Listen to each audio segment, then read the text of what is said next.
मी बिरदेव डोणे. तुमच्या समोर येण्याचं कारण म्हणजे की UPSCची प्री 25 मेला आहे. परीक्षेच्या आदल्या दिवशी झोप न येणं, अँक्शियस होणं खूप नॉर्मल आहे. मी सुद्धा फेस केलेलं आहे. मागच्या तिन्ही प्रीला मला सुद्धा झोप आलेली नाहीये.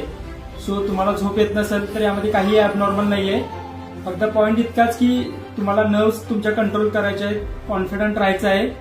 फक्त एवढं सांगायचं की डिफिकल्ट क्वेश्चन्स पेपरमध्ये येणार आहेत, बाउन्सर्स नक्कीच येणार आहेत, पण डिफिकल्ट क्वेश्चन्स कधीच एक्झामचे कट ऑफ ठरवणार नाहीत.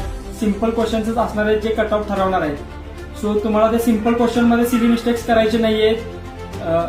उद्याच्या दिवस PYQवर फोकस करा किंवा तुम्ही जे ऑलरेडी प्री डिसाइडेड प्लॅन आहे त्यानुसार जा. चांगली झोप घ्या. झोप आली चांगलं आहे, झोप नाही आली तरीही चांगलं आहे. फक्त कॉन्फिडंट राहा आणि ऑल द बेस्ट. खूप खूप खूप शुभेच्छा तुम्हाला रविवारच्या एक्झामसाठी.